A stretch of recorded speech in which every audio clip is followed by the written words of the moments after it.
সাধারণকালের অষ্টাদশ সপ্তাহ সোমবার। সাধু জন মেরি ভিয়ানে।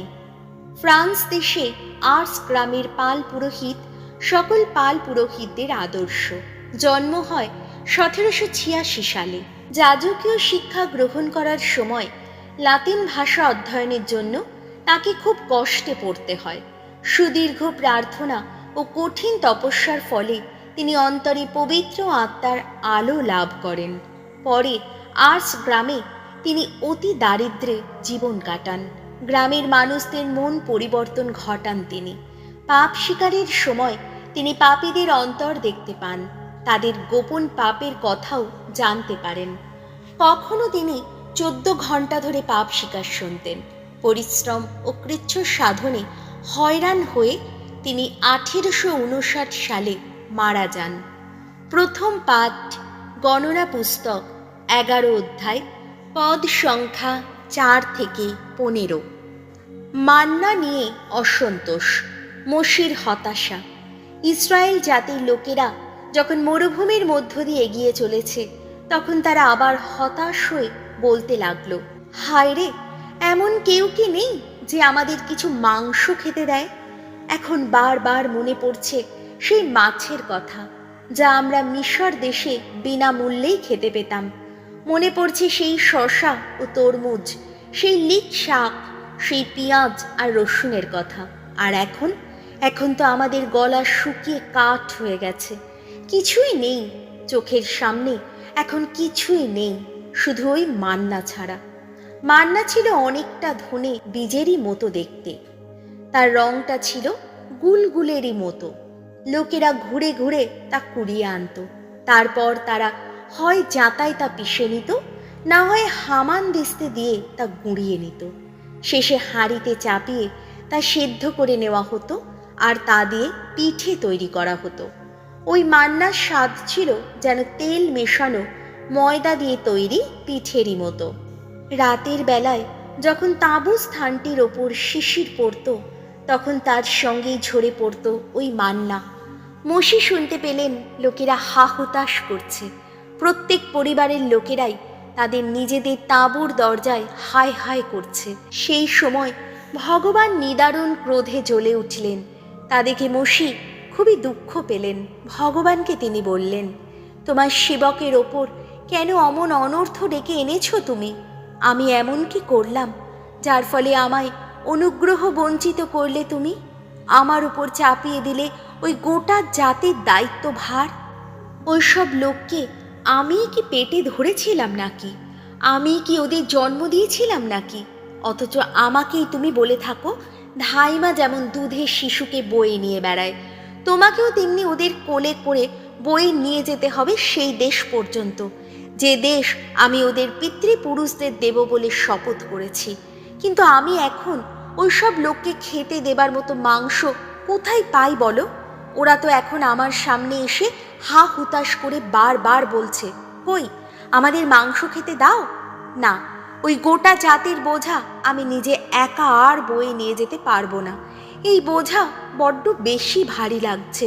কিন্তু আমাকে দিয়ে তুমি যদি তবুও এমন কাজ করাতেই চাও, দোহাই তোমার, তার চেয়ে তুমি বরং মেরেই ফেলো, আমাকে মেরেই ফেলো। হ্যাঁ, যদি আমি সত্যিই তোমার অনুগ্রহের পাত্র হয়ে থাকি, তাহলে আমাকে যেন অমন দুঃখের মুখ আর দেখতে না হয়। প্রভুর বাণী।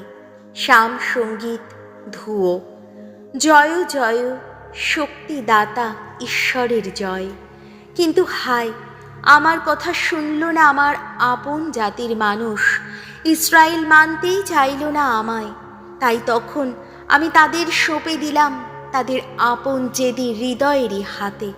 নিজেদের বেছে নেওয়া পথ দিয়ে চলতেই দিলাম তাদের ধুয়ো। জয় জয় শক্তিদাতা ঈশ্বরের জয়।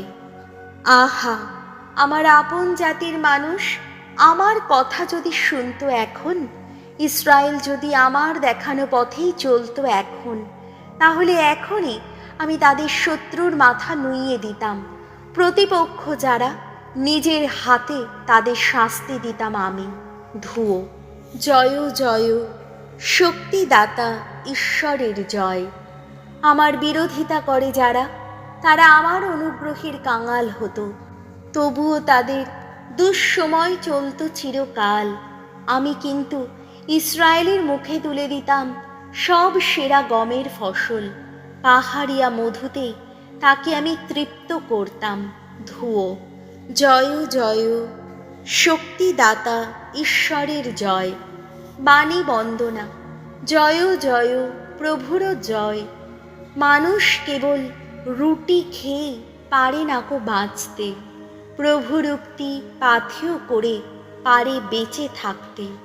জয় জয় প্রভুর জয়।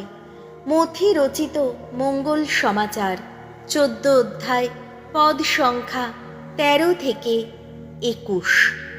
যিশু এই প্রথম লোকদের খাওয়ানোর জন্যে অলৌকিকভাবে রুটির পরিমাণ বহু গুণে বৃদ্ধি করলেন। দীক্ষাগুরু যোহনের মৃত্যুর খবর পেয়ে যিশু নৌকো করে এমন একটি নির্জন জায়গায় চলে গেলেন যেখানে তিনি একটু নিরিবিলিতে থাকতে পারবেন। এদিকে এই কথা জানতে পেরে সেখানকার বিভিন্ন শহর থেকে লোকেরাও তখন হাঁটা পথে তার পিছু পিছু সেখানে গেল। ফলে নৌকো থেকে নেমে যিশু দেখতে পেলেন সামনে বহু লোকের ভিড়। তাদের জন্যে তার কেমন দুঃখ হলো। তাদের মধ্যে যারা রোগ ব্যাধিতে ভুগছিল তিনি তাদের সুস্থ করে তুললেন। সন্ধ্যা হয় হয় এমন সময় শিষ্যেরা তাঁর কাছে এসে বললেন, জায়গাটা বড় নির্জন আর বেলাও পড়ে এসেছে। এবার আপনি বরং লোকদের যেতে বলুন, যাতে তারা কাছের যত গ্রামে গিয়ে নিজেদের জন্যে কিছু খাবার কিনে নিতে পারে। যিশু উত্তর দিলেন, না, ওদের কোথাও যেতে হবে না, তোমরা নিজেরাই বরং ওদের খেতে দাও। তারা তখন বললেন, কিন্তু 5খানা রুটি আর 2টি মাছ ছাড়া এখানে আমাদের কাছে তো আর কিছুই নেই। যিশু বললেন, ওগুলোই আমার কাছে নিয়ে এসো তো। তারপর তিনি সমস্ত লোককে ঘাসের ওপর বসতে বললেন। এবার সেই 5খানা রুটি আর 2টো মাছ তিনি হাতে নিলেন আর স্বর্গের দিকে চোখ তুলে তাকিয়ে ঈশ্বরকে স্তুতি ধন্যবাদ জানালেন। তারপর রুটি কখানা ছিঁড়ে টুকরো টুকরো করে তিনি শিষ্যদের হাতে তুলে দিলেন, আর শিষ্যেরা তখন ওই টুকরোগুলো লোকদের হাতে দিতে লাগলেন। তারা সকলে খেল, পেট ভরেই খেল। তারপর যতগুলো টুকরো পড়ে রইল শিষ্যেরা তা কুড়িয়ে নিলেন। তাতে 12টি ঝুড়ি ভরে গেল। সেদিন যারা খেয়েছিল স্ত্রীলোক আর বাচ্চা ছেলে মেয়ে ছাড়া তাদের সংখ্যা ছিল 5000-এর মতো। প্রভু যীশু খ্রিস্টের মঙ্গল সমাচার।